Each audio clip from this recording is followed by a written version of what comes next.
Good morning or afternoon, depending on where you are in Australia. I'm Dante St. James. We're going to talk about how you can reduce your reliance upon Facebook for a lot of the different things that you're doing in your business right now. Now, sometimes this could be just reducing the reliance on Facebook for advertising.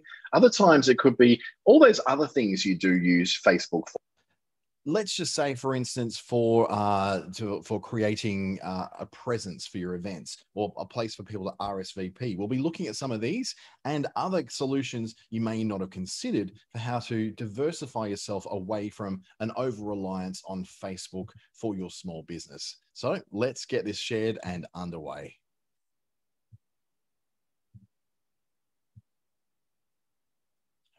Just a very quick thought before we go in there that there is far more to small business marketing than just Facebook. I do work with Facebook. I'm very proud to work with Facebook very closely, but we do know that it's just that the alternatives often to Facebook are not particularly well understood, especially by small business who don't necessarily know what the tools are that are available to them and how those tools can really help them out.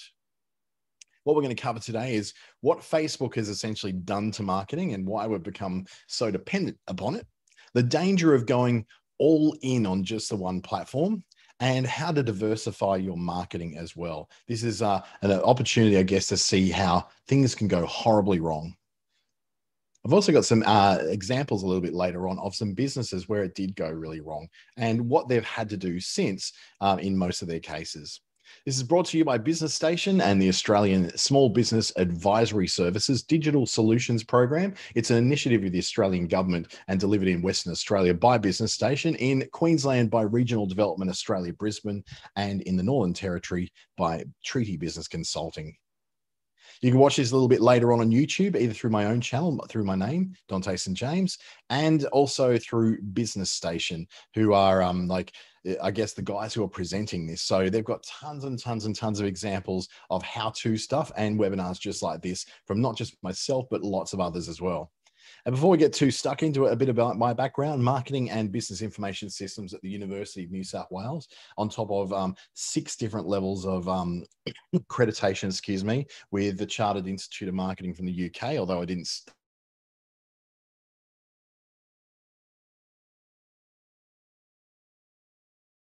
year.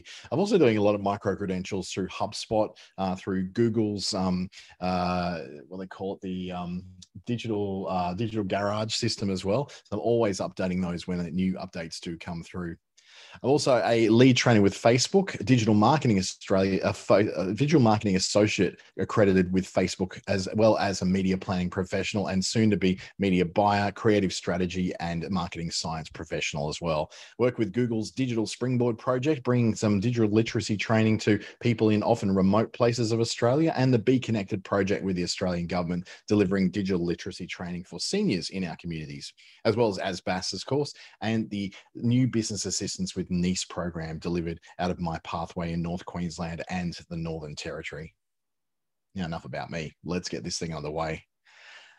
The impact of marketing by Facebook has been profound in the same way that Google has as well. In fact, you can see that 80% of all money spent, it's probably about 82% when I last saw it actually, of all money spent on digital advertising is spent on either Google or Facebook. Now, considering now that digital advertising now makes up the majority of advertising when compared to what we call the traditional advertising channels, we're talking about billboards, print, street press, TV, radio, what we class as, the traditional marketing models. It's now around about 55% digital, 45% traditional. And if 80% of all that money spent on digital advertising is spent on either Google or Facebook, then we can safely say that both Google and Facebook are bigger than any one segment of advertising in Australia.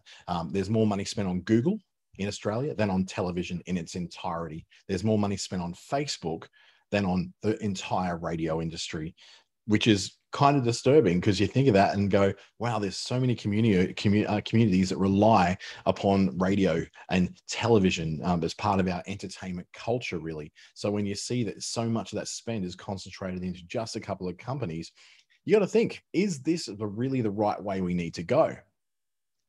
Now, there's two very distinct kinds of marketing at play here. There's what we call search marketing and discovery marketing. And in digital marketing, search is represented mostly by Google, but also in part, I guess, by the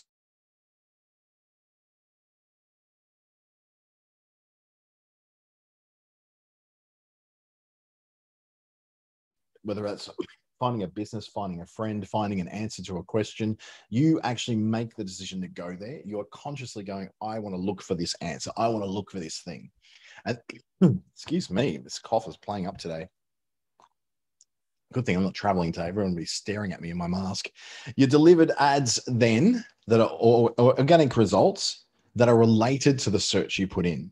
So it's what we call a high intention marketing. People are intending to find you. People are intending to connect with you. People are intending to buy when they specifically look for something in Google. It's like when we went through the old yellow pages and we're looking for a plumber. There's a pretty high intention that we're looking to book a plumber right then and there. And the same thing happens with search marketing. We are pretty certain that we are intentionally going there to find that solution and to perhaps buy or book something straight away. The opposite of that is discovery marketing. And this is represented by, I guess, the social media platforms and YouTube to that matter too. Let's just say you're on Facebook. You're usually there to interact with people you know, or you want to be entertained. Now, you're not there searching for anything, although you might be searching for a previous post you saw, but that still was something that you once upon a time discovered. What you do then, you discover new products.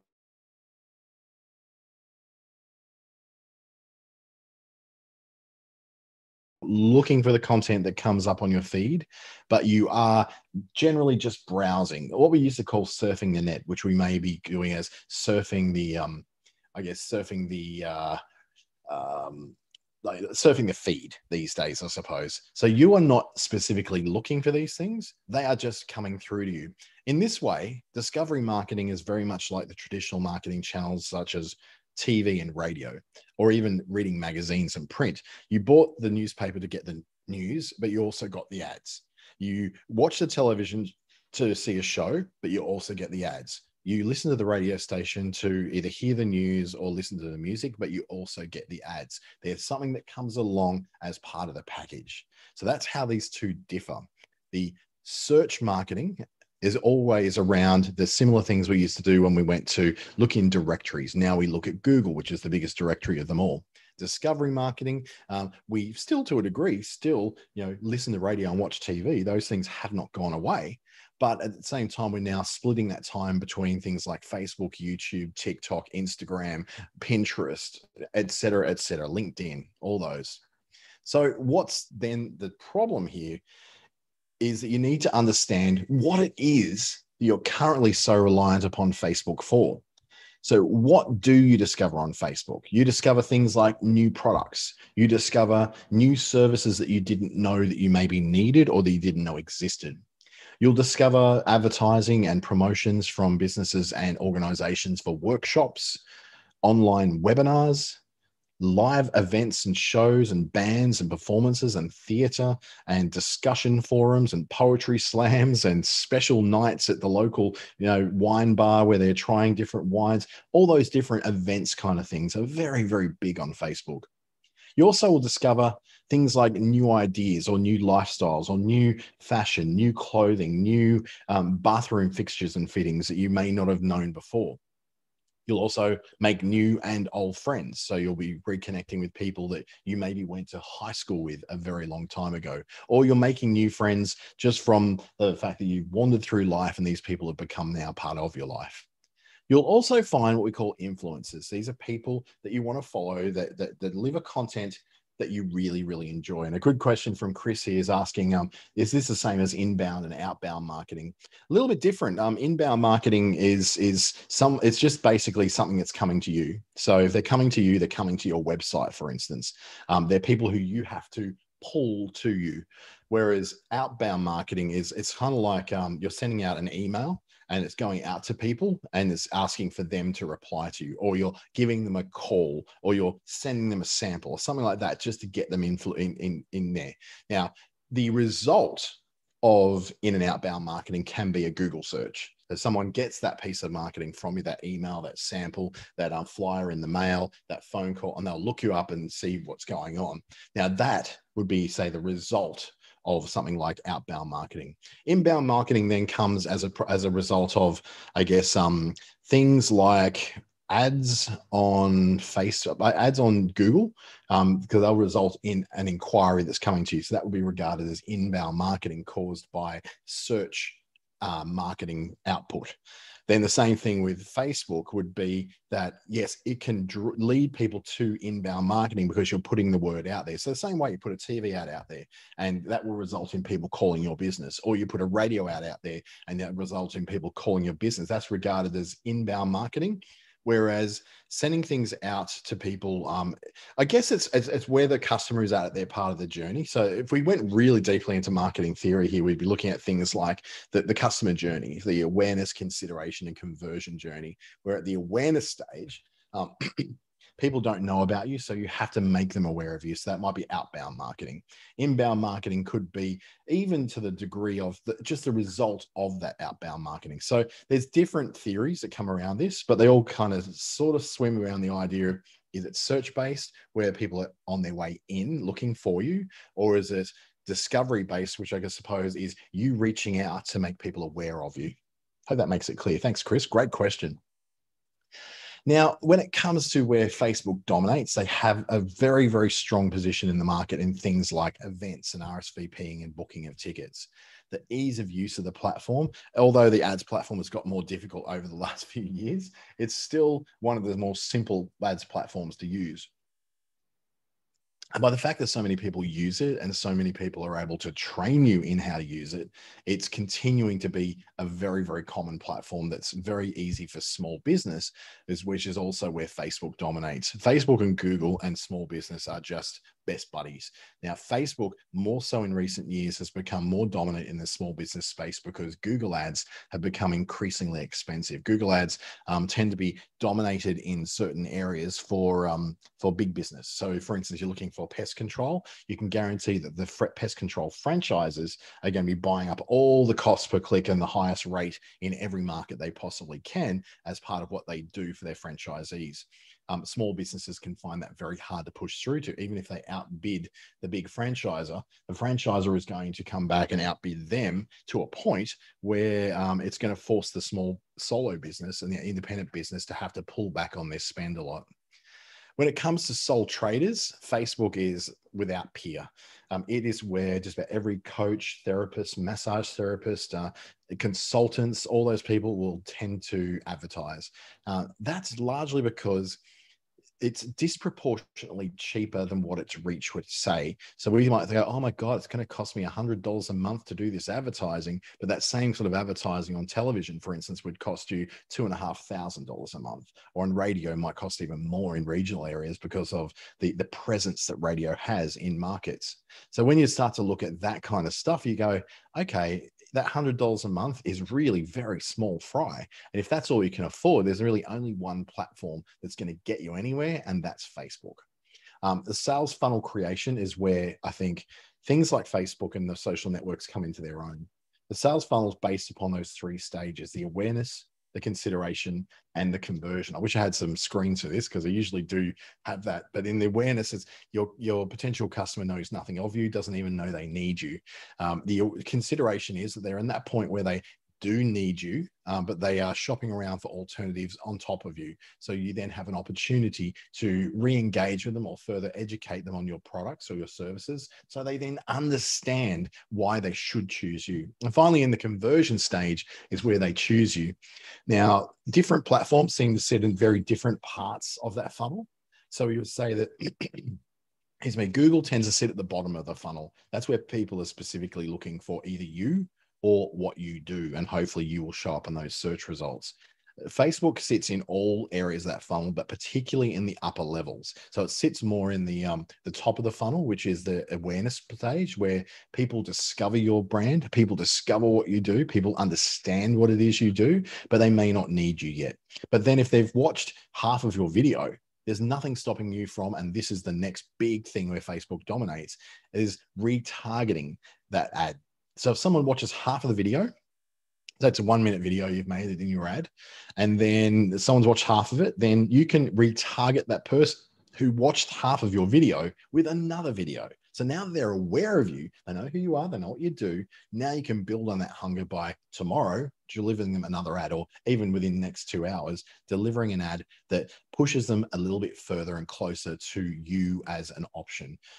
It's also good for retargeting things like visitors to websites, although that might be taking a little bit of a hit lately with Apple blocking a lot of that tracking. But at the same time, you've got that option of, you know, being able to retarget things that people do on the Facebook and Instagram platforms rather than what they're doing on websites. It's still remarkably powerful. Now, this is a good question again from Chris. How do you know a Facebook user? How do I know as a Facebook user about that, what I'm watching? Oh, okay. How do you know as a Facebook user that you're watching an ad? It'll always say sponsored in the post. So at the very top of the post, it'll say sponsored. Now, retargeting can be done from any business, not just through ads. Any video of yours that's on your Facebook business page or it's in a group can be retargeted, as you can retarget the viewers of those particular videos. So that doesn't matter whether the video comes as an ad or whether the video comes as a piece of regular content on the feed or whether it comes as an Instagram video. As long as that video has been watched, it's possible for you as an advertiser to retarget people to be able to, who have watched that ad before, and target them with something further down the track of what you're doing. So that whole sales funnel retargeting, being able to get people at the different stages of the journey that they're at, is where Facebook really does shine, way above the other platforms. Google does have a certain amount of that too. But when it comes to being able to take people through that funnel, Google is all about the idea that you may discover an ad on YouTube, for instance, rather than within Google itself. It's within YouTube, part of Google, definitely a different part of Google. But if you might see an ad on YouTube, for instance, then you could essentially retarget that with Google ads. Now, that might be a little bit difficult because people are not necessarily searching on Google for that at the time. But what they may be doing is saying, well, instead of searching on Google for this, I may be watching more videos. So the first video makes me aware of where people are at, aware of a particular product or service through an ad. And then 2 hours later, I could see a different ad for the same product, which is bringing me down that sales funnel. So that shows you there are alternatives to Facebook, even in that particular one. And I'll cover a little bit more of this as we move into the how do we then become less reliant upon Facebook as a platform. So Facebook's tools, and these are the things that we need to find some, I guess, some alternatives to that dominate their events platform, is phenomenal. It's one of the oldest parts of Facebook. It was been around since 2008, I think, or 2010, one of those. And it's particularly old and very, very mature. It's something which is used so much. It's the biggest events platform in the world, far bigger than Eventbrite, far bigger than any other platform that advertises events. It is pretty much where all events tend to be. Another place is where you can pre-schedule things. So if you're not someone who wants to be doing social media and digital marketing every single day of your business, you can pre-schedule things a long way in advance. So you can get in there and say, oh yeah, I'm going to do this all on a Sunday afternoon, and then I'm going to let the thing run for the rest of the month. The insights on the Facebook platform are phenomenally good. They are very, very insightful in knowing what the behaviors of people are, other things that people like from those who may be interested in what you're doing as well. And you can go into a thing called audience insights that lets you build audiences for your ads based upon people's behavior and the things that they have affinities with. So that is a very, very hard thing to consider replacing. The video content creation, even though the content creation tools are not fantastic in Facebook, they do have Creator Studio, which allows you to create videos, especially from live video. And live video is definitely an area where Facebook is absolutely dominating. Nobody comes close to them when it comes to streaming live video. And then in e-commerce promotion, you probably have noticed there's like Facebook shops have popped up in the last year, and that's become a very powerful place for people to be able to put sort of almost a copy of their online store from their website into Facebook, so that people can essentially shop directly from Facebook, but even more importantly from Instagram, where so much of that online shopping seems to happen. And then, of course, there's the ads platform. Facebook's ads platform is the most advanced and yet the most simple of any of them anywhere on any platform. It's far more simple to use and cheaper to use than Google. It's a lot more simple than LinkedIn. It's way, way cheaper than using something like TikTok, which is horrifically expensive. So what you need to do now is look at all these tools where Facebook dominates and think, well, what am I going to replace all these with if I need to replace them? What do I need to do to become less reliant on these big juggernaut parts of what Facebook does so well? The reality is you probably won't be able to replace everything. Not everything on Facebook is going to be easily replaced with something else. In some cases, we're not going to look at replacing, we're going to look at reducing your reliance. So remember that we're not talking about necessarily throwing Facebook out. We're just saying, let's reduce your reliance a bit on Facebook by diversifying out a bit more to some other options that may make it a little bit less reliant upon them for everything you're doing. Now, it may seem like things are chugging along just fine right now. It may seem like things are just happy right now. It may seem that things are just going fine. We don't necessarily need to be too worried about getting rid of Facebook or replacing it or reducing our reliance on it. It seems to be a safe place to be. But there are dangers when you go all in on one platform.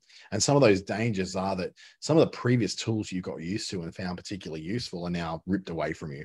I used to make very, very good use of a part of Facebook pages called Notes. And Notes were basically a blog. So it's similar to having an article in something like LinkedIn or a blog on your website. You could have essentially a blog on your Facebook page and allowed you to communicate much greater pieces of information than what you can through just a simple post. And it had formatting tools, you can add photos. It was actually a really fun, good tool to use. The problem was that it didn't translate well to the mobile world, and not that many businesses ended up even using it. I was a heavy user on it. So unfortunately, I lost all my notes. I was able to transfer them out by copying and pasting into other platforms, but it did annoy the crap out of me that I put so much work into something that Facebook seemed to want to encourage us all to do, and they rewarded us for using it and putting it on the feed, but they didn't stick with it. They ripped it away. There's also the costs of advertising can go up over time. And whilst most of this is usually due to supply and demand issues rather than the platform just going, yes, yes, give me more money, give me more of that dinero. No, it's not quite that simple. It's also mostly due to the demand for the space that's there going up, more people wanting to get on there. And in the last 2.5 years, there's been quite a steep increase in the cost of advertising. What we call the cost per thousand, or CPM, of reaching people has gone up. The cost per conversion has gone up as well. And it's not this arbitrary line that Facebook goes, yes, we're just going to be putting it up. It does go up and down. There's times when the costs get lower. So for instance, at the beginning of COVID, the advertising of, well, a good question from Chris, what is the CPM of Facebook now? It depends. It depends on the time, the date, the segment you're going for. It's not a set rate. It's something which goes up and down according to what the demand is. So for instance, the CPM, or the cost per thousand, back at the beginning of COVID, so early last year, was very, very low because people just suddenly pulled all of their advertising out of everything because they didn't know what was going on, and a lot of closures were starting to happen. And then as we got to the middle of COVID, so probably around about August, September last year, the CPM went way up. Because what happened was that the economy changed, and we went from being an economy that was due to people coming to our shops and our restaurants to us going out to people. So what happened, all the delivery services flooded Facebook, and it became relevant to almost everybody to have some sort of delivery service bringing something of some description to you.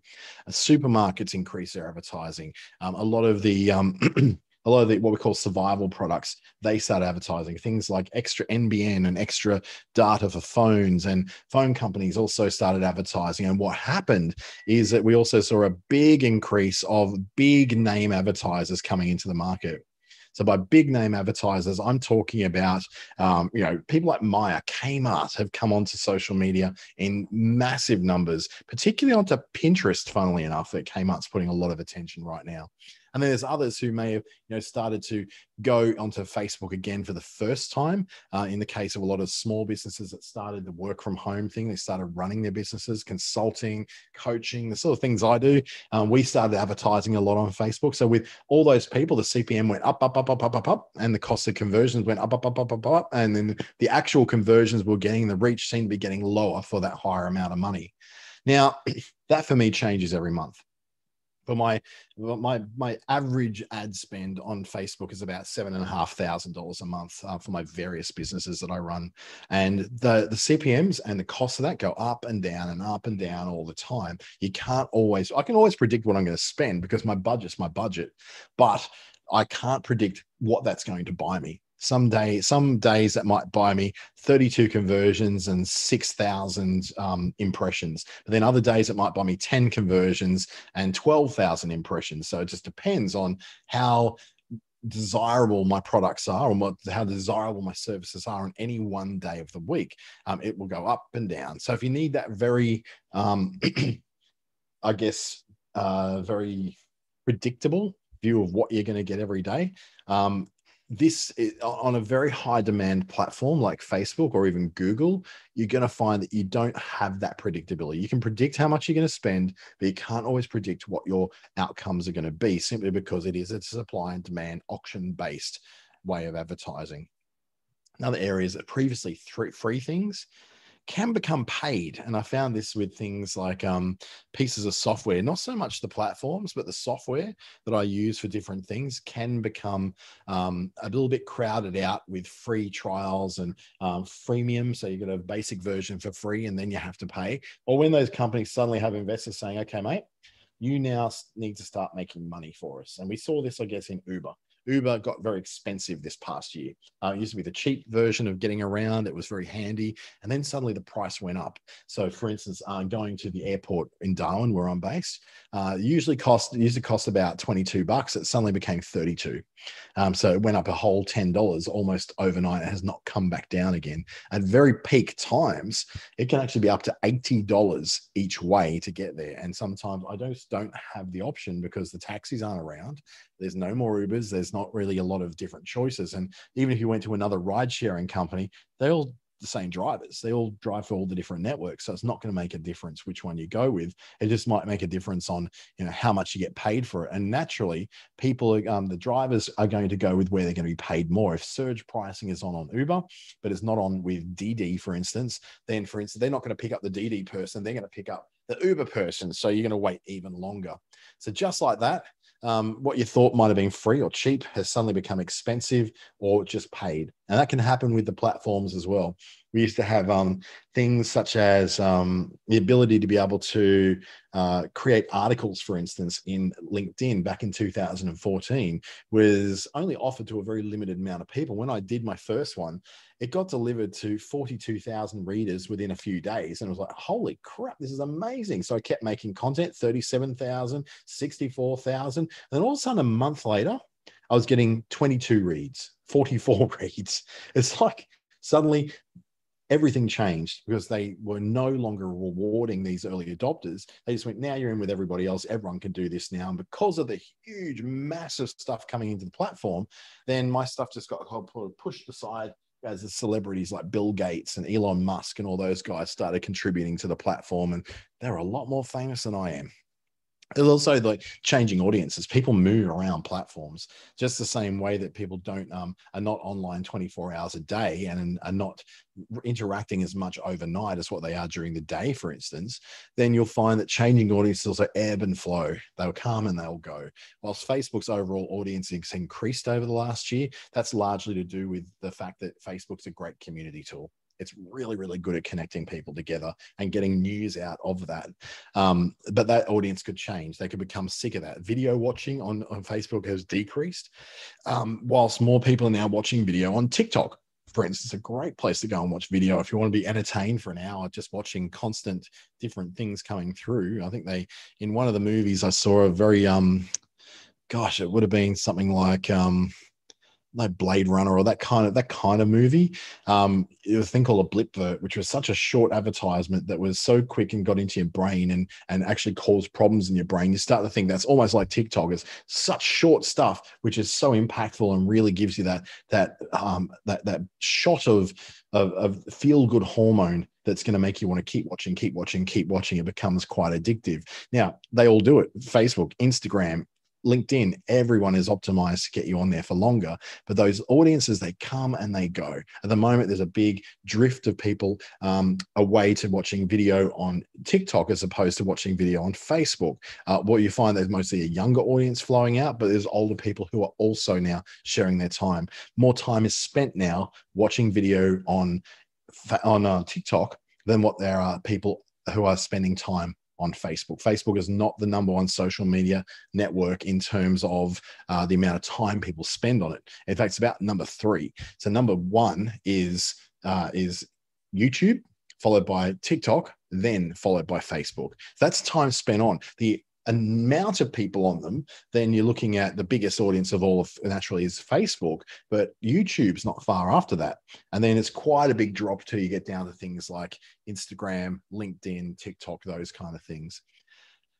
You can also be, and we've got some examples of this coming up, you can be banned for little or no reason. You can just be completely just ripped off Facebook, put in the Facebook jail. If you get too opinionated about something, if you're writing a lot of anti-vax kind of stuff, if you're doing stuff which is, not backed by facts and it's just you having a rant or you're being abusive or something like that, you can be banned. And I've watched this happen to a competitor of mine in my market, who he's very anti-vax, very anti-everything, anti-government, what you call a libertarian. He wants to own guns. He thinks he should have a gun in his house. And he's very, very open about all this on Facebook. He just shares all sorts of stuff, which is quite aggressive, very demeaning of women. He doesn't like gay people. He's just completely a bit of a dick, to be honest. I have to be really honest. The guy's not a great guy, but he often gets banned on Facebook and he comes back in with new profiles. Now, this is a guy who runs a web design business. So he is also trying to grow his business at the same time as being someone who's very outspoken about his opinions. He gets banned all the time. His ads get banned all the time. So he just stopped advertising on Facebook because, they're against his free speech. Apparently free speech means no consequences. But he was, he just doesn't want to use Facebook, but he realized that if he wants to reach people, he needs to be on Facebook. So his business presence is so very different to his personal preference, but he still hasn't learned this lesson about how to restrict your audience on your profile so that the general public don't put 2 and 2 together and say, this is the guy from that web design studio, and then make a very free speech decision about whether they want to deal with him or not. And he gets banned all the time. Others that get banned, I guess some examples like this gym in Melbourne. And honestly, I really feel for these guys because they are a great business. This is a fantastic business. And it's a business that should not have gone through what it's going through right now. And they are. In the middle of COVID, they couldn't do things in their gym. They were in Melbourne. Still around. They are in Melbourne. They couldn't open the gym. People couldn't go and visit the gym. So what happened was that something inexplicable that we don't even know what it was, because I've had to look at this so many times over and I cannot see it. And I'm just at the point where I don't even know how to help this guy, is that their ads account got banned. Something they did caused them to get banned. And then they appealed it. And then Facebook was basically, no, you can't have any more. You've appealed too much now. We've knocked you back, blah. So we've gone through looking for what those things may have been that caused this, and we still cannot find what the problem was. It was just pointing to, and we thought it may have been before and after shots that were on the landing page. We're not really 100% sure what it was, but it's something that caused them to be banned. Now, they have no Facebook page to speak of. I think they may have set up another one perhaps, but they are still pretty much trapped in this idea that they cannot advertise on Facebook, and their biggest source of new business has always been ads on Facebook for their classes, their PT sessions, their gym memberships. So they've had a really hard time of it because they have no way of being able to access the things that they're trying to sell. Then we go to this example. Regency Bathrooms in Darwin is a friend of mine, and she had a very similar thing go on, except that she was hacked. So when she was hacked through her email, they got into her email and were able to change things. They took over her Facebook page, kicked her out of it, and now she has no access to that Facebook page that she'd spent 9 years building a following on. So she was devastated naturally. But what it did do is make her feel like that she shouldn't really rely 100% on Facebook for her new business anymore. Then set up a new audience, grow it to new people, and then diversify out to different things. And I now know that she advertises quite heavily through Google, as well as Facebook. She doesn't advertise through Facebook. She promotes through Facebook organically, but her ads are on Google. She also advertises on other things like Pinterest, which is a great place for inspiration for bathrooms. So her good news story was she was able to turn that around. And now, about a year and a half later, she does not have any, it's not even close. Like she's well and truly wiped out all the losses and is back in a really powerful position again. Another example would be these guys, a big radio network, the second biggest in the country. They were caught up in Facebook's big banning of news. So any sort of news outlets, news providers, all that were all banned in that very short period of time, about a week. And of course, it was not one of Facebook's better moves, but it's showing that Facebook can just very, very easily just switch something off if they want to. If they want to get a change through, if they want to make politicians take notice, they can just stand on small business and just go, boom, done. That's you're out. And so this happened that the way that this particular network had geared themselves towards so much stuff on Facebook meant that they were not present on other platforms particularly heavily, not on Instagram, not on TikTok, not on Snapchat. They were very loosely in those other areas, but they hadn't really done much with that. In fact, they were so reliant on Facebook that their news on their website, which used to get tons and tons and tons of hits from Facebook, now got almost nothing. So they hadn't optimized their websites for Google results. So they hadn't optimized to get the search for particular news topics in Google. So they didn't get traffic that way. They were stuck in the mortar and unable to do much online. And online is almost as important as their terrestrial broadcast these days on radio. So it was just an example of, if you become so reliant on one platform, the problem can be that when that platform is ripped away from you, you've got no recourse. You've got nowhere else you can turn to. So how do you then go and diversify your marketing online? And some of these things, remember, are not necessarily replacements. They're just things you can use either in addition to or instead of Facebook for certain functions that you'd normally rely on Facebook to do. So we're not saying dump everything, leave Facebook and all that. By no means do that, because it's just silly. That's still where the audience is. It's still where the great tools and the best tools are. So the first things we need to do is look at those again, what we saw before. What are the tools that Facebook dominates in? We saw that was events, the ability to schedule events, get reminders of events, RSVP for events, all that sort of stuff is there. Scheduling of your posts ahead of time, Business Suite and Creator Studio, excellent tools for being able to schedule things ahead. Insights, the amount of audience data you can get from Facebook is phenomenal. It's great.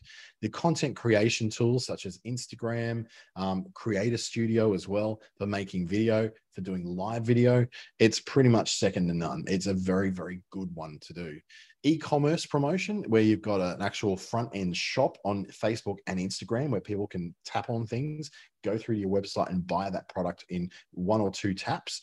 That is very good on Facebook and Instagram. So what else do we have out there to replace or perhaps do in addition to that? And then the ads platform itself is a great ads platform. It's fantastic. It's that in terms of value for money, it's still the best value for money of all the tools that are out there. But who else has ads platforms that work in a similar way, are usable, and still are pretty effective for what your business might do? So first up, we look at the booking and RSVP part of events. So if you're looking to take bookings and you currently use the RSVP tool, the going, not going, maybe going bit that's in your events, and you're using that as a way for people to mark down they're doing your events, or even if you're taking payments on those events as well. You can do that through any number of these third-party tools, like Eventbrite's probably the biggest out there. My favorite is Humanitix. The reason why I promote them all the time is simply because they're cheaper than Eventbrite, way cheaper in terms of their fees. They're Australian owned. They're a not-for-profit organization that actually gives away parts of their profits to two different kinds of projects, to scholarships for Indigenous students to attend schools in the cities who are from regional areas, and also for places where they are helping to educate girls in developing nations who normally wouldn't have access to an education. So I think they're a fantastic team, an amazing story behind what they do, and so I like to support them.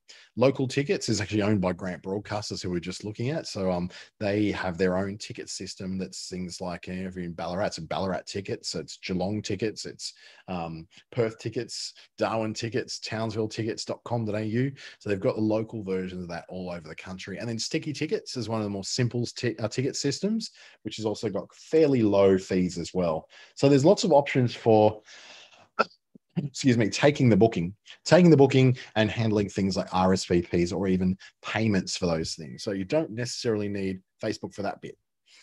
Then you've got the promotions of the events. Now, Facebook is not the only channel where you can promote events. With a bit of creativity, you can promote events through ads and posts on YouTube.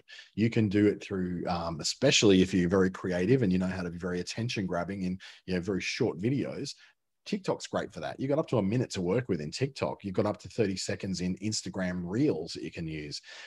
LinkedIn has an excellent events thing, particularly if there are free events that you don't need to use for like if you don't use a third-party ticketing system and you just want to get the RSVP and get your list of attendees from the system like you do from Facebook, LinkedIn has that as well.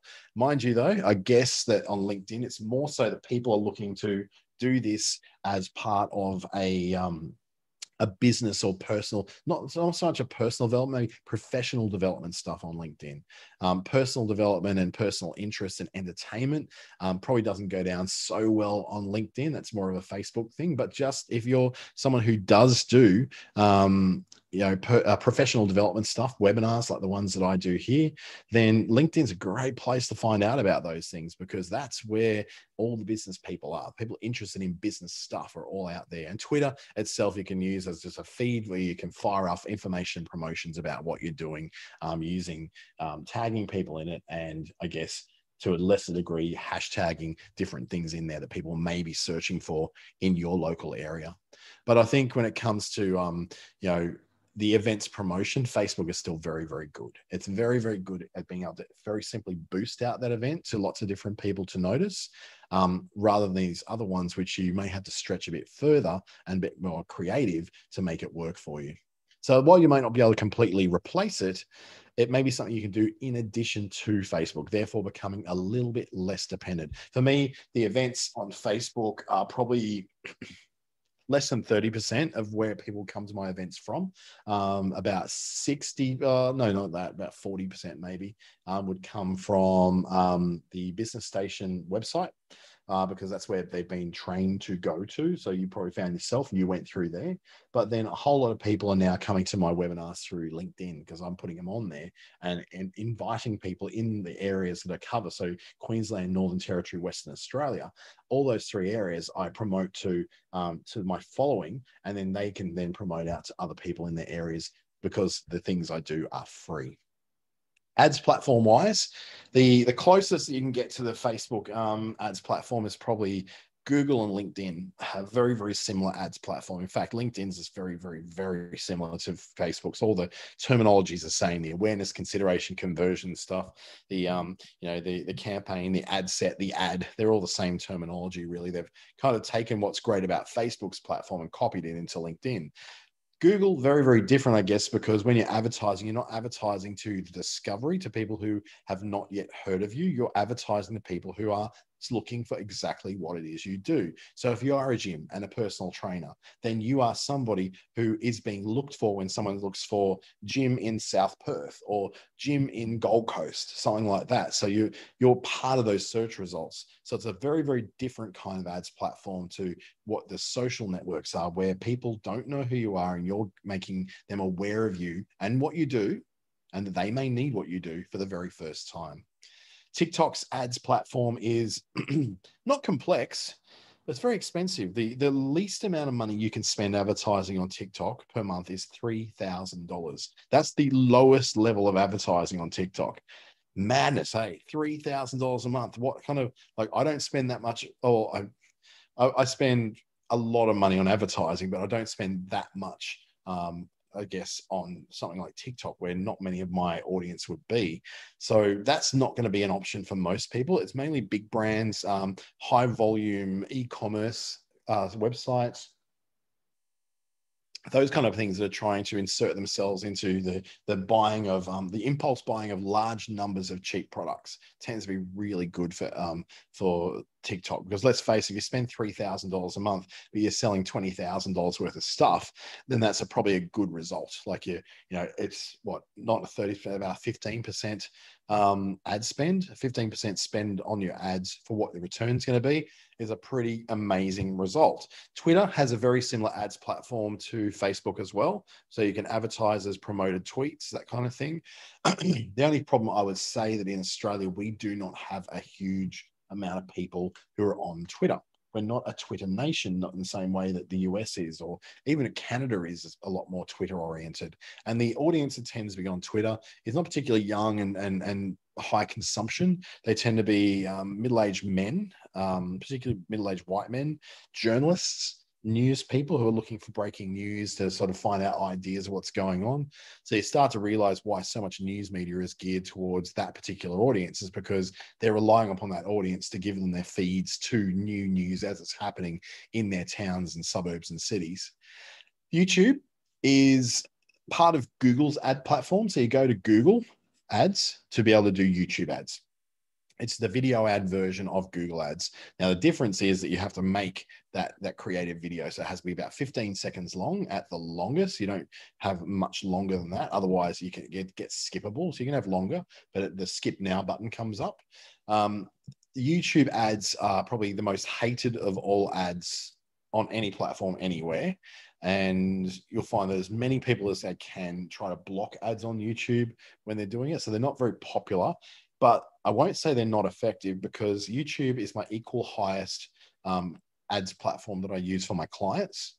And the results we're getting out of YouTube ads are remarkable. It actually is really good. There's a lot of value and a lot of watch time on YouTube.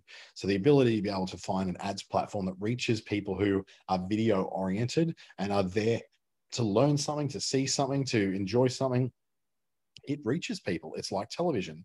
It's exactly like television. You didn't ask to see the ads, but you're seeing them anyway. Now, the offset of that is people like myself, I don't see YouTube ads because I've got YouTube Premium, which is ad-free and gives me access to YouTube's music channel as well. So it's like Spotify, but it's Google's version. So for me, I never see those ads. They just never come up for me. But I do know that others have seen it, because the campaigns that I'm running are very well viewed just for advertising something in the area of Mackay. We're in central Queensland. So you're talking about Gladstone, Mackay, Rockhampton kind of area, out to places like Biloela, all those kind of areas. The ads that went there are being viewed really, really heavily in those areas. Now, you've got to consider whether your audience is on YouTube.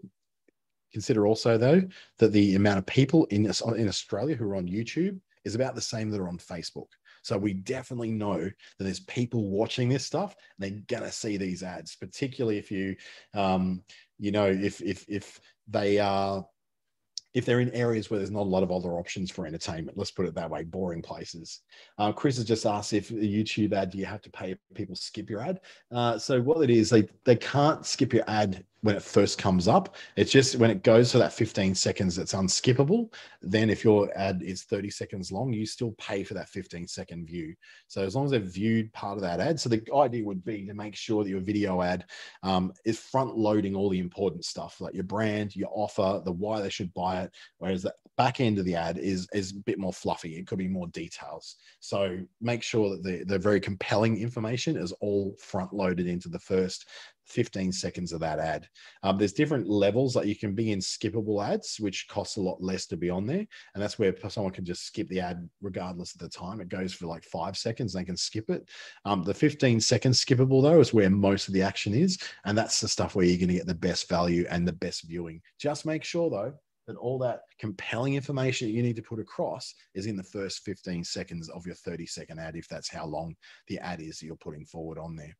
LinkedIn ads, as I said before, practically a carbon copy of Facebook ads, but more expensive in terms of CPM and on conversions. And this is mainly because smaller network, much more highly targeted towards a particular niche, which is people who are professional, job seekers, all those kinds, people looking for software, looking for expensive things for their businesses rather than looking for things for themselves. So you may find that's probably not a place for you.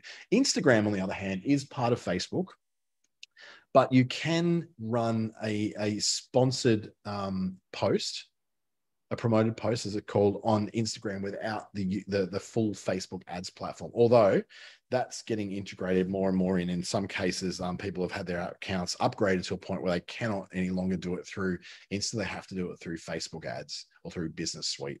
So that said, though, you can avoid advertising on Facebook in the Facebook ads platform. You can just say, I don't want to advertise on Facebook at all. I want all my ads to go onto Instagram and Instagram stories or Instagram Discover or Instagram feed. So you can avoid Facebook by just saying your placements in your ad sets are just going to go to Instagram placements. Another area though where Facebook is dominant is in video content creation. Well, there's no more better an alternative than YouTube. It's a fantastic place to do video ads because people are expecting it, especially if your video ad answers the kind of questions that people are asking or is relevant to the lifestyle of the person who's watching. Now, a lot of this will be against categories. So people who are looking for handyman stuff, they're looking for DIY. If you've got products that match that, you can match the intention of people looking at DIY things. So the Bunnings has very heavy advertising. Same with Home Hardware and Mitre 10 have lots of advertising on YouTube for those categories. With the beauty influencer channels, the cosmetic companies, shampoo makers, all that sort of thing are very heavily invested in ads for those areas. When it's like things like fitness and online training tips and all that, then activewear and personal trainers are very heavily advertising into those categories. So you just need to know that when you're advertising like you do in Google and even in Facebook, you're looking for the most relevant match for what your business does. TikTok's video content creation is excellent for very short form. In fact, I just usually I make it in TikTok and I download it to use it on other channels like Instagram and Snapchat and all the stories on YouTube, they're called shorts on YouTube, stories on LinkedIn, stories on Facebook and Instagram as well. It just means, and fleets are what the stories are on Twitter. So usually I just do it in TikTok and it brings across the little watermark of TikTok and I don't care. I just put it across all those channels because it's the better video maker. And if your video is a high enough impact and it's really creative and people like it, they're going to like it, even if the algorithm on each platform tries to pull it back because you've got a watermark of TikTok on it. It's fine. Just just find the thing that works for you best and then use it on other platforms if you want to. Scheduling content does not require Facebook. YouTube, you can schedule things to YouTube. You can schedule videos going up there, your organic videos. You can schedule things going on to Instagram through Business Suite. In fact, Instagram now allows you to schedule Instagram stories as well as Instagram feed. Tweets can be scheduled, TikToks can be scheduled, Instagram can be not scheduled from the platform itself, but from third-party platforms. And Google My Business stuff can even be scheduled outside of Google My Business. So for instance, I use a system called Social Pilot. I used to use another one called Sendable and Buffer and a lot of other tools like that. Hootsuite can do a lot of this as well. You can schedule your videos into YouTube from Social Pilot. I can schedule from Buffer. I can schedule TikToks and Instagram Reels and tweets and LinkedIn posts to both company pages and to my personal page on LinkedIn. And then I can also schedule in updates, or what they call, I think they actually called updates. You'd be called posts, but they're called updates, to Google My Business. So it comes up in the information panel when your business comes up in Google. So there's tons of places where you can schedule content that don't require you to necessarily use Facebook to do that. And then e-commerce promotion. A lot of the e-commerce platforms themselves allow you to have some sort of promotion on there. So you can now you can tie in links to your products on TikTok. So if you're showing off, this sexy coffee glass thing that you want to sell on TikTok, you can now have people tap on it, and it'll lead them through to your website where you can sell it. Google My Business allows you to put in your products and link through to your website to pay for them. Etsy has its own internal promotions so that you can force yourself to the top of the category by paying enough money. Instagram, through Facebook Shops and Instagram shopping, allows you to integrate in your website to be able to be tapped on a product on Instagram, and then it goes out to be able to purchase that on your website. Amazon also has Amazon ads, which allows you to promote your particular products on Amazon higher up the list of consideration in its category. So it's not like you don't have any options. You've got tons of options to be able to do all this. It's just that it's a matter of choosing which ones work for you, either instead of Facebook or maybe as an alternative extra on top of Facebook. And for the insights, every platform has excellent insights to be able to read how people are doing. You can use Google's data studio. Excuse me. You can use Google's data studio, which pulls in lots of different information from different sources, like all these e-commerce platforms, WooCommerce, Magento, Shopify, and allows you to display that data within one dashboard, which can show you the behaviors of consumers buying your stuff. Wix has its own internal data that you can read. Google My Business displays how many people have been coming through your profile and whether they clicked on things in your profile, actually try to call you from the profile, etc. And then Shopify has a huge amount of its own insights, as does WooCommerce within WordPress. They've all got their own way of measuring things. So Facebook's insights are not alone. There's lots of other areas that we have insights or analytics that help you to better understand the kind of things that your audience is doing, the things that they love.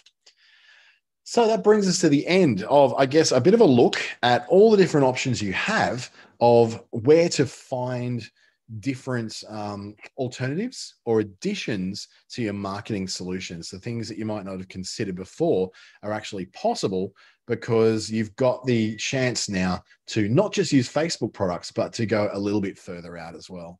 My name is Dante St. James. You can contact me via dante@clickstarter.com.au. You can also stalk me around on LinkedIn, Facebook, Instagram. I'm everywhere. I have not been 100% dependent upon Facebook for quite some time now, not for any reason except that my audience, being businesses, are not necessarily on Facebook in the place where I want them to be interested in my stuff. The ones that are interested in my stuff tend to not be on Facebook at the time, but on other places, particularly LinkedIn, Google, and YouTube.